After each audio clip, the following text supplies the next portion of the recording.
The Chidushei Harim once said, nobody ever won an argument over me. He says, one man once. What happened? A Yid came over to him and he said, I need to speak to you. So he says, I really don't have time. If it's a fast thing, fine.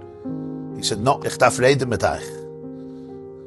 So Chidushei Harim was one of the biggest rebbes in Poland, and he had a lot of students. He had a lot on his plate, a lot on his head. So he said, now is not a good time.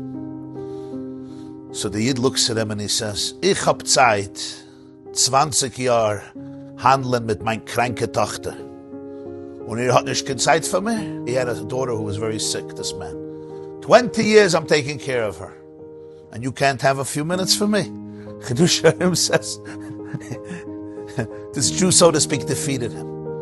I'm going to use this opportunity to salute all those mothers and fathers who their consistency to be there with people, loved ones, or other people that come into their sphere of influence.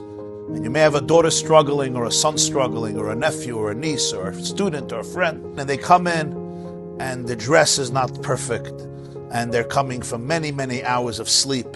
You know, you want to implode or explode, which is all normal, it's all understanding. You know, my reptilian brain is triggered by your reptilian brain. You're trying to survive, and I'm also trying to survive.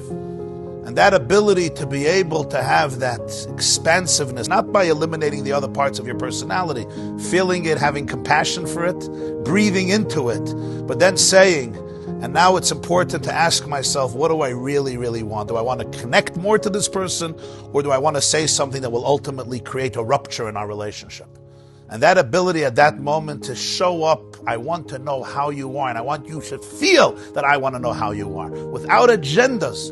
And only heaven knows what that takes out of you. And it's not like I'm showing up and somebody's giving me medals, and it's not like I'm showing up and I'm seeing tremendous success, and it's not like I'm showing up and I'm changing the world and I'm saving the situation. I'm showing up with a smile. I'm showing up with my best and most loving self to tell you, you're not alone. And our relationship is unconditional, and I believe in you even at moments when you don't believe in yourself. And the people who do this and do this day in, day out know very well what it takes out of them, because it's not rewarded immediately. Watch the full class at theyeshiva.net.